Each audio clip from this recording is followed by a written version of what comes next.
오늘은 사도행전 10장 9절에서 17절 말씀입니다. 사도행전 10장 9절에서 17절 말씀입니다. 사도행전 10장 9절에서 17절 말씀입니다. 우리 한 절씩 봉독하겠습니다. 제가 한 절, 여러분이 한 절 읽고 마지막 절은 다 같이 합독하시겠습니다. 이튿날 저들이 길을 가다가 욥바에 가까이 이르렀을 때에 베드로는 기도하려고 지붕으로 올라갔다. 때는 오정쯤이었다.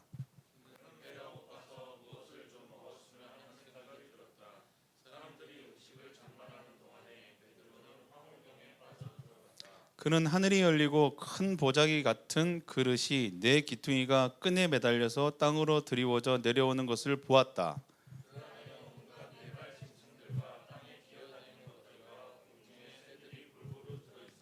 그때 베드로야 일어나서 잡아먹어라 하는 음성이 들려왔다.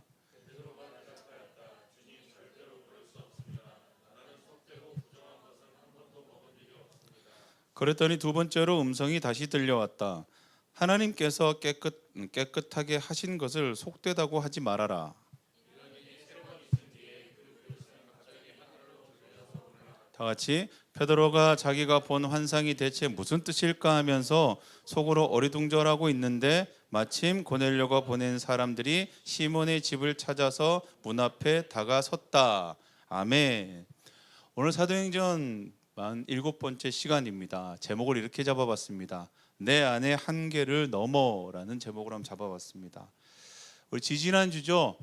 사도행전 46번째 시간은 경건에 대해서 우리 함께 나눴습니다. 혹시 기억하시는지 모르겠어요.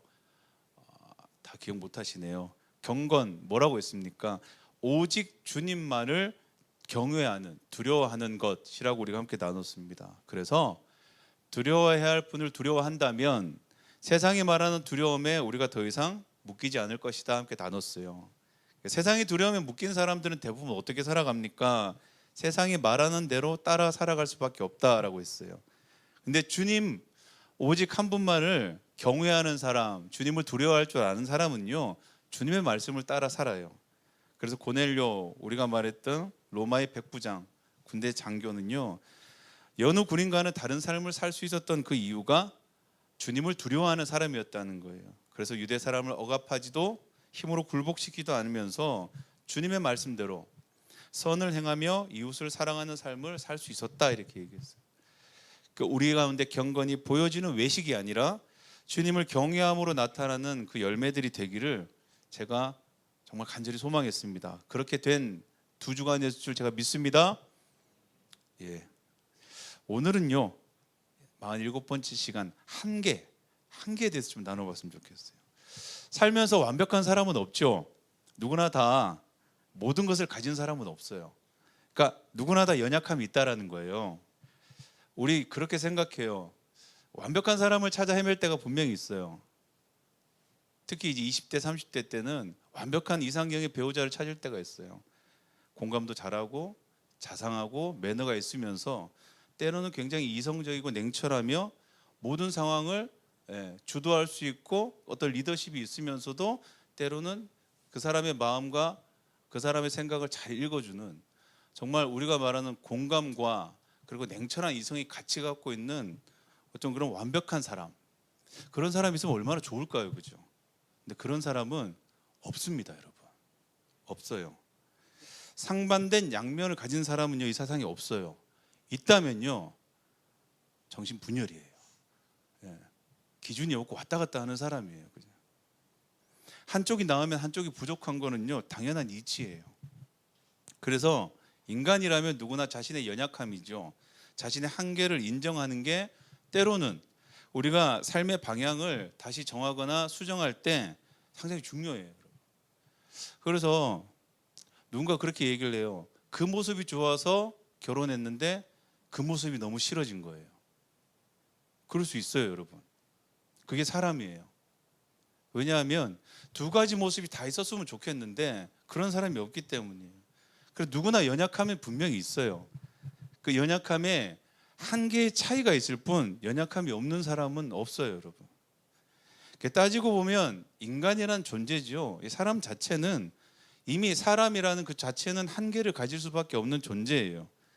먼저 시간과 공간이라는 한계 안에서 우리는 살아가기 때문에 아무리 뛰어난 사람도 시간을 건너뛰거나 시간을 거스를 수는 없잖아요. 중력을 무시해서 막 날아오르거나 갑자기 내가 여기서 사라지거나 이럴 수도 없단 말이에요. 그죠? 우리 삶 자체는 이미 한계 안에 갇혀 있는 삶이에요. 그러니까 우리의 인생도 마찬가지죠. 요즘 우리가 욥기를 묵상하고 있습니다. 욥기를 묵상하면서 우리가 아는 게 한 가지죠. 인간이 감당할 수 없는 한계를 넘어서는 고통과 불행 앞에서는요, 어느 누구의 이야기도, 어느 누구의 위로도, 어느 누구의 정답도 오히려 그 사람의 마음을 상하게 하고 그 사람을 좌절케 한다라는 거예요. 소용이 없다라는 거예요. 우리가 말하는 인륜, 뭐 질서, 예의, 범절 다 좋습니다. 그죠? 근데 이거는 평화로운 세상 안에서만 통용되는 거예요. 여러분, 전쟁이 일어나거나 분쟁 지역에 우리가 살아가거나 재난을 당했다고 생각해 보세요. 우리가 가질 수 있는 인간의 한계를 넘어서는 그 참사 앞에서는요, 이 모든 것들이 다 무용지물이에요. 여러분, 전쟁의 가운데서 예의를 따지고 전쟁 가운데서 질서를 따지는 걸 봤어요? 그러지 않아요. 먼저 살려고 그냥 악의 다툼을 할 뿐이죠. 나이가 많고 적음도 상관없어요. 그저 그 본능 앞에서 움직일 뿐이에요. 그죠? 이처럼 우리는요, 어쩔 수 없이 한계를 가지고 살아가요. 여러분, 일상을 살아가면서 가장 몸으로 체험하며 느끼는 한계가 뭐가 있나요, 여러분? 그죠? 교회를 개척하고 제일 많이 들었던 얘기예요. 우리가 나이가 이제 그렇게 됐나 봐요. 하는 말이 맨날 아이고 아이고 소리예요. 일어날 때마다 항상 비명 소리가 나요. 아유 하고 다 일어나요. 그죠? 왜요? 나이가 들면서 관절이 예전만 못해요. 한계를 느끼는 거죠. 오래 썼어요. 그죠? 그리고 체력이 예전만 못해요. 다들 그러죠. 그래서 다들 누굴 부러워합니까? 우리 인후 청년을 부러워해요. 그죠? 예. 다들 그냥 인후만 보면 그냥 부러운 거예요. 뛰는 것만 봐도 부럽고. 왜요? 다 체력의 한계를 느끼고 있어요. 운동을 해보면 알아요. 2시간 동안 축구를 뛰면 우리 인후 청년은 지치지 않아요. 그런데 아무리 기술이 있어도요, 우리 안에 기술이 제가 보기에는 우리 건우 형제가 제일 좋아요. 그런데 2게임을 못 넘겨요. 3게임부터는 걸어 다녀요. 왜요? 한계가 왔기 때문이에요. 그죠? 또 새해 우리가 계획을 하죠. 이걸 하리라. 의지를 막 불태우지만 작심이 3일 만에 이렇게 사그러질 때가 보이죠. 그때는 우리 의지의 한계를 많이 느껴요. 그죠? 나는 이렇게 의지가 부족한가? 좌절할 때가 있죠. 제일 많이 느낀 걸 거예요. 참아야지, 싸우지 말아야지 막 결단하는데 어느 순간 나도 모르게 폭발을 해버려서 화를 주체하지 못하는 내 모습을 보면서 나의 인내심의 한계가 참 좁구나라고 생각할 때가 분명히 있어요. 그죠? 그래서요, 한계를 다른 말로 뭐라고 하냐면 우리가 가지고 있는 그 연약함의 최후의 경계가 바로 한계예요. 이 연약함이 마지막 최후의 경계에 딱 다다르면 우리 가운데 한계라는 경고음을 우리 가운데 막 보내기 시작해요. 근데 우리는 이 한계에 다다른 상황에 딱 도착하잖아요. 그러면 최선을 다해서 우리를 보호하려고 노력해요. 그래서 때로는 나도 모르게 거짓말을 할 때가 있어요. 때로는 화를 내거나 막 짜증을 낼 때가 있어요. 때로는 자리를 피하거나 숨을 때가 있죠. 저는 한계에 다다르면, 저 몰랐는데 예전에, 지금도 그래요. 저는 한계에 딱 다다르면 졸려요. 잠이 옵니다. 하품이 나요. 그래서 저는 자러 가요. 그래서 뭔가 막 심각한 스트레스를 받거나 누군가 다툼이 막 있는데 어느 순간 졸리기 시작합니다. 그러면 전쟁을 멈추고 자러 가요. 자고 일어나면 새로운 세상이에요. 모든 게 다 이해가 돼요. 그럴 수 있지 하고 나타나요. 근데 상대방은 싸우다가 사라져 버리잖아요. 폭발해 버려요.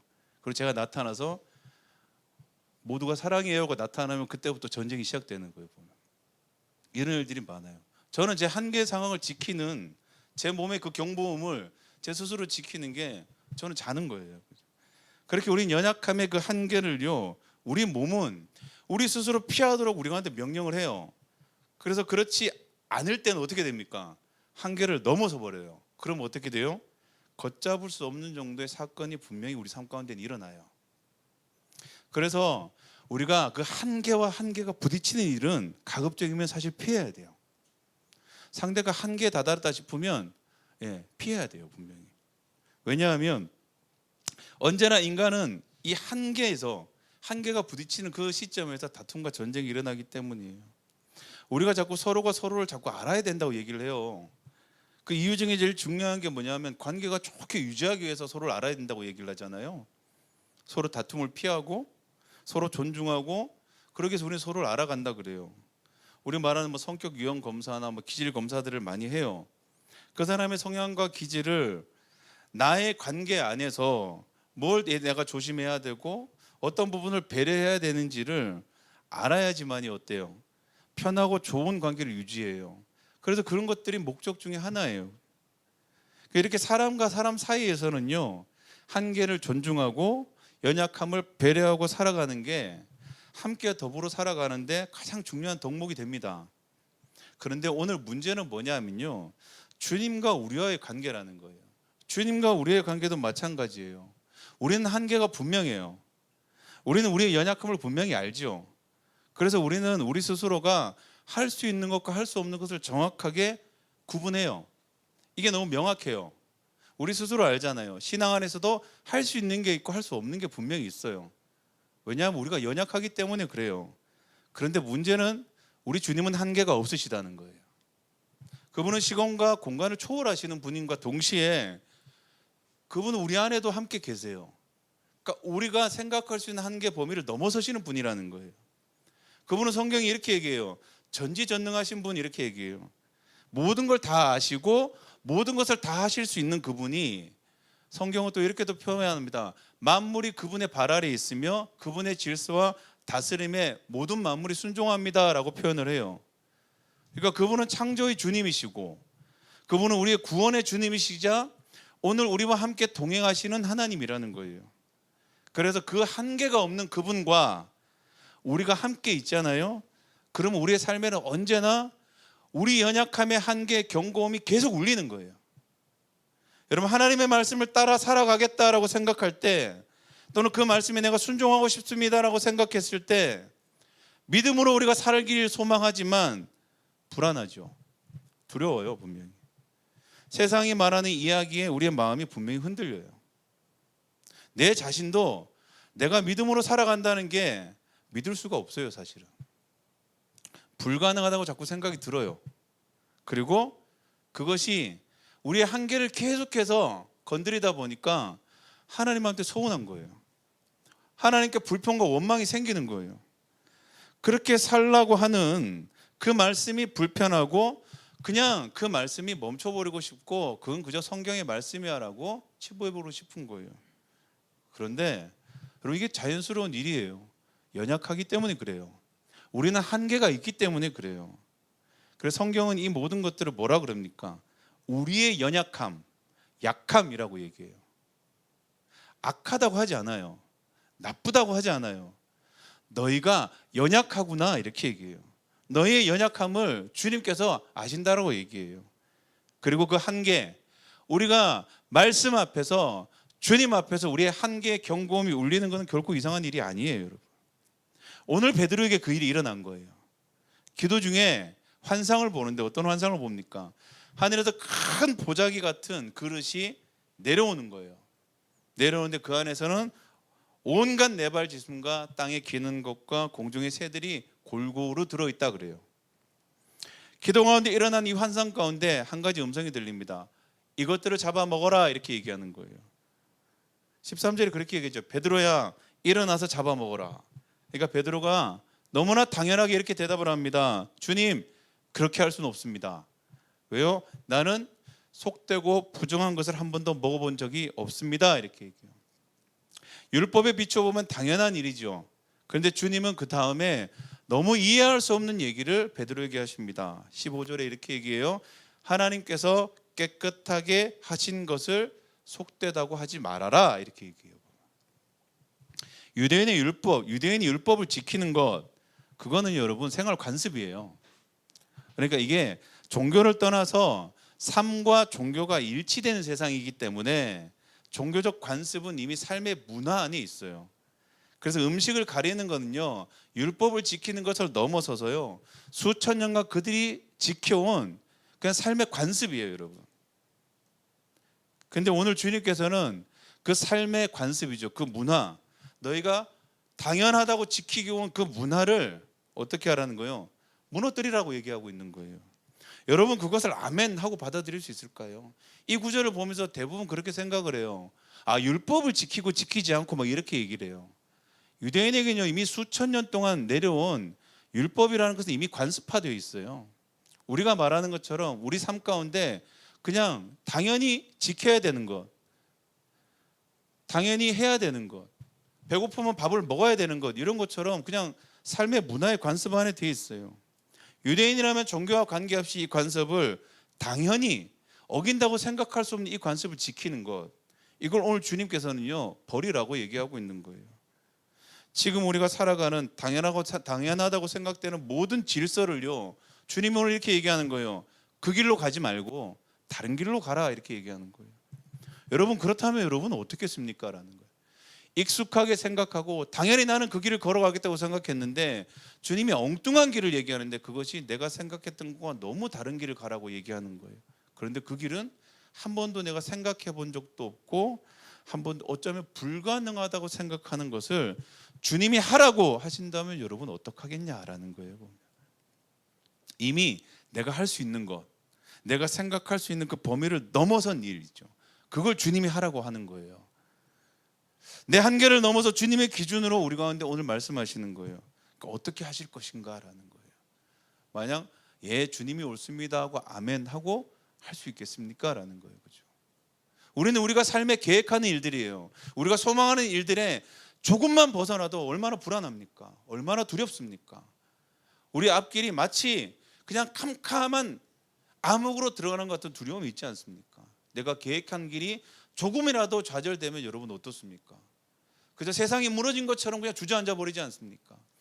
그 일이 아니라는 거예요. 그 일보다 더한 일, 주님이 거의 완전 반대길로 주님이 가라고 얘기하는 거예요.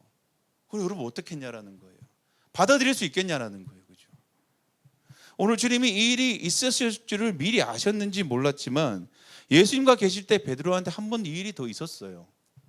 마태복음 18장 21절에서 22절에 한번 찾아볼게요. 우리가 말하는 한계가 있어요. 어쩔 수 없는 한계예요. 인간의 한계. 그 한계를 우리는 정하죠. 정하고 그 이상을 넘어가지 못하는 우리를 향해서 주님 오늘 이렇게 얘기하는 거예요. 베드로가 크게 잡았어요. 7번 정도 용서하면 됩니까? 7이라는 숫자가 성경에서는 완전수예요. 그러니까 우리가 할 수 있는 최선까지 닿으면 주님이 이해해 주십니까? 물어봐요. 한 번 용서하는 것도 힘들죠. 근데 이 7번은 한 사람한테 7번 용서해 주는 거예요. 이거 진짜 착한 사람이에요. 7번 정도면 되겠습니까? 이것도 할 수 없지만 내 최선입니다. 여기까지는 하라면 하겠습니다. 근데 주님 뭐라 그럽니까? 그 7번을 몇 번 하라는 거예요? 70번. 예. 곱해라는 거예요. 이게 뭔 거예요? 예. 한계를 두지 마라, 이렇게 얘기하는 거예요. 한계에 묶이지 마라. 누가 7을 얘기했느냐, 이 얘기예요. 나는 7번밖에 안, 7도 최대치를 잡은 건데 얘기하는 거예요. 누가 너 보고 7번만 할 수 있다고 하더냐라고 물어보시는 거예요, 주님이. 그리고 뭐라고 합니까? 주님을 보라고 얘기하시는 거예요. 성경은요 끊임없이 얘기해요. 그리고 주님이 해답을 어떻게 주시냐? 나를 봐라, 이렇게 얘기하는 거예요. 한계에 묶이고 정하지 말고 그 다음에 하는 일이 뭐냐? 나를 봐라, 이렇게 얘기하는 거예요. 부자 청년 사건에서 주님이 분명히 말씀하셨어요. 마태복음 19장 26절 이렇게 얘기해요. 예수께서 그들을 눈여겨보시고 그들을 잠잠히 바라보시고 그들을 기억하시고 그들에게 이 일을 얘기해 줍니다. 사람은 이 일을 할 수 없다, 얘기해요. 그러나 하나님은 무슨 일이든 다 하실 수 있느니라, 이렇게 얘기하시는 거예요. 우리는 어디에 자꾸 주목을 하냐 하면요, 우리의 연약함에 자꾸 주목을 해요. 그러니까 우리 스스로 연약함을 알고 있으니까 할 수 있고 할 수 없고가 우리 가운데는 굉장히 중요해요. 그걸 고민하죠. 이러다 보니까 어느새 우리 스스로 한계를 자꾸 정해놓는 거예요. 어쩔 수 없잖아, 안 돼, 더 어떻게 해, 나는 못해. 우리는 계속해서 한계를 정해요. 그리고 기껏 하는 게 그 한계를 조금씩 넓혀가는 걸 해요. 조금 마음이 넓어진다면 한계가 조금 넓어지겠죠. 조금 더 내가 노력한다면 조금 더 넓어지겠지. 3번 용서할 수 있는 건 4번 용서하면 최선이야. 그런데 어느 순간 5번까지 용서할 수 있겠는데 더 이상 못할 것 같아. 우리가 하는 일이 이거예요. 한계를 정해놓고 최선을 다한다면 조금씩 넓혀갈 수 있겠지라고 얘기하는 거예요. 왜요? 그것이 우리 삶을 보호하기 때문이거든요. 우리 삶을 지키고 있는 거라고 생각하는 거거든요. 내 마음이 다치지 않는 거라고 생각하는 거거든요. 겨우 내가 만들어 놓은 나의 안정적인 세상을 내가 지켜가는 것이라고 우리가 생각하는 거거든요. 그래서 한계를 정해놓는 거예요. 근데 그러는 사이에 우리는 우리 스스로를 우리가 보호하고 있기에 하나님의 보호하심, 하나님의 돌보심을 어느 순간 서서히 벗어나고 있는 것 또한 우리가 부정할 수는 없는 거예요. 베드로는 이미 자신의 한계를 넘어섰다고 생각해요. 충분히 베드로는 그 한계를 넘어섰어요.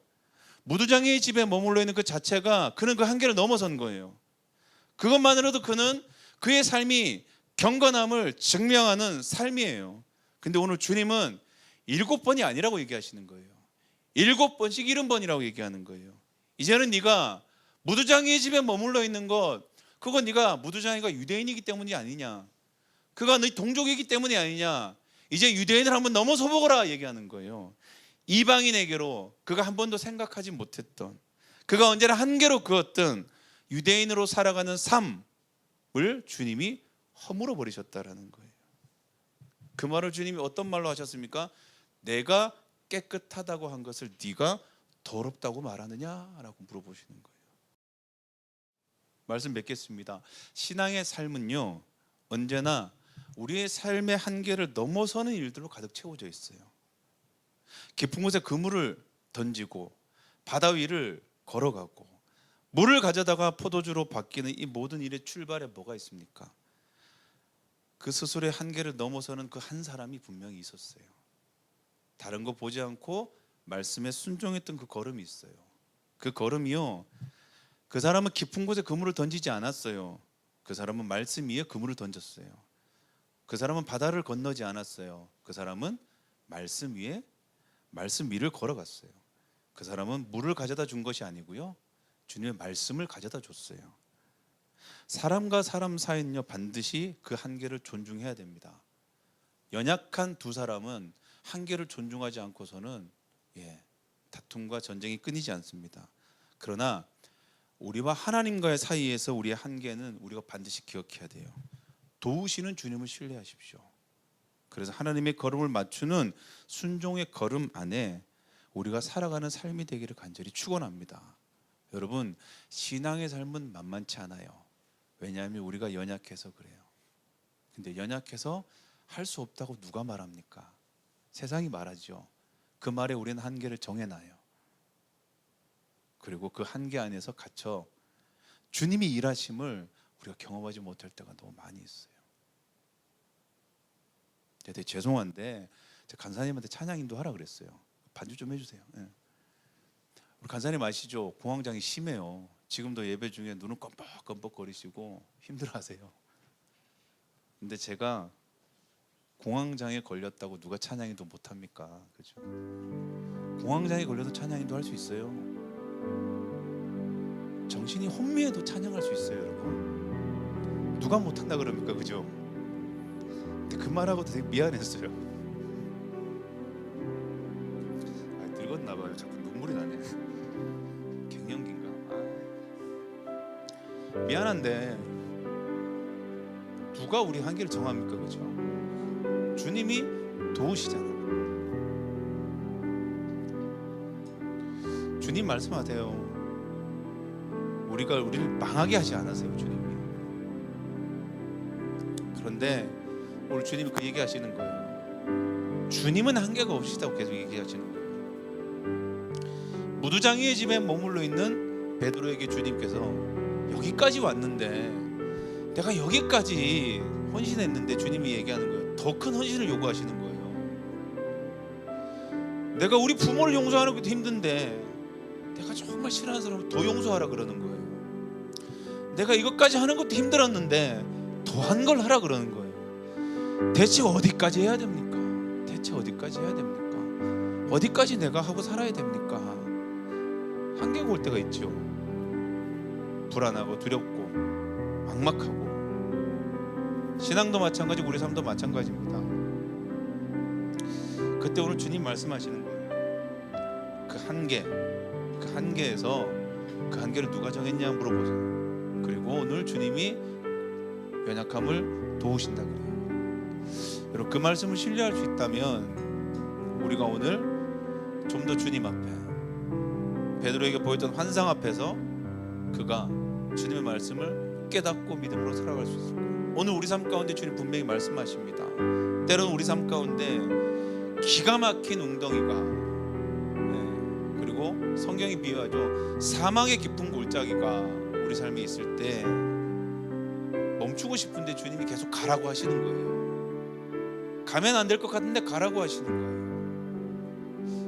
안 됩니다 주님이라고 얘기할 때 주님 말하시는 거예요. 누가 안 된다고 하더냐 이렇게 물어보시는 거예요. 누가 안 된다고 하더냐, 누가 아니라고 하더냐, 내가 아니라고 했느냐라고 말하시는 거예요. 생각해보면 주님이 아니라고 하신 적이 없거든요. 그리고 오늘 얘기하시죠. 하나님이면 하시지 않겠느냐, 그 하나님이 너를 도우시지 않느냐라고 말씀하시는 거예요. 오늘 그 일을 우리가 함께 소망하고 나갔으면 좋겠어요. 무두장의 집에 머물러서 그가 충분히 그의 삶을 증명했다고 했을 때 주님은 이제는 여기가 아니라 너의 한계를 넘어서는 이제는 이방인에게로, 그 말씀 앞에 오늘 우리가 직면해 있습니다. 우리의 삶이 그렇게 서 있습니다. 그렇게 우리의 삶을 다시 한번 우리의 한계를 넘어서는 그 일들로 채워가는 시간 되기를 간절히 축원합니다. 기도하겠습니다. 하나님, 오늘 이 시간 가운데 우리가 기도합니다. 하나님의 소망입니다. 하나님, 우리가 스스로 정해놓은 그 한계, 어쩌면 우리가 우리를 지키기 위해서 정해놓은 한계일 수도 있습니다. 그래서 언제나 우리 삶 가운데 그 경고음이 울립니다. 불안하고 두렵고, 때로는 그 한계를 넘어섰을 때 이유를 알 수 없는 분노와 이유를 알 수 없는 원망과 서운함이 우리를 덮칩니다.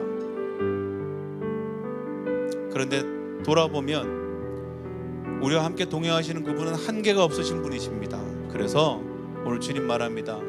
나를 보아라, 나를 믿어라, 내가 너를 도우리라 말씀하십니다.